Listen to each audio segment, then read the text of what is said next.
বিশ্বমঞ্চে বর্তমানে আলোচনার তুঙ্গে থাকা মিথিলা লেখাপড়া করেছেন ইউনিভার্সিটি অব লিবারেল আর্টস বাংলাদেশে। অল্প বয়সে বাবা হারানো মিথিলার যুদ্ধ একটু বেশি ছিল। সমস্ত প্রতিবন্ধকতাকে জয় করেছেন কঠোর পরিশ্রম আর আত্মবিশ্বাসের মাধ্যমে। দ্য স্টার রাইজিং নামে একটি দাতব্য প্রতিষ্ঠান চালান মিথিলা। বাল্যবিবাহ ও নারী এবং শিশু উন্নয়নে কাজ করেন তিনি। ৩১ বছর বয়সী বাংলাদেশি এই মডেল ও অভিনেত্রী এর আগেও বহুবার আলোচনায় এসেছেন প্রেমের গুঞ্জন অথবা ভাইরাল হওয়া ভিডিওতে। তবে এবার প্রেক্ষাপট ভিন্ন।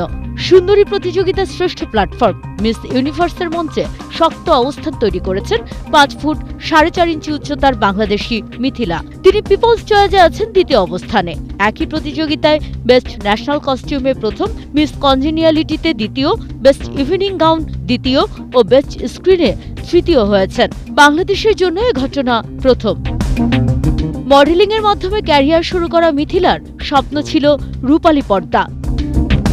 রোহিঙ্গা সিনেমার মাধ্যমে বলিউডে আত্মপ্রকাশ করেন তিনি। হায়দার খানের পরিচালনায় রোহিঙ্গা চলচ্চিত্রে শুটিং করেছেন বিভিন্ন স্থানে। তরুণী রোহিঙ্গা চরিত্রে অভিনয় করার জন্য করতে হয়েছে বিস্তর পড়াশোনা। ২০২০ সালে মিস বাংলাদেশের খেতাব অর্জন করেন। ছোট ছোট কাজ করে নিজেকে তৈরি করেছেন মিথিলা। মিস ইউনিভার্স জয়ী মূল লক্ষ্য। সুমনা সুমি, ৭১।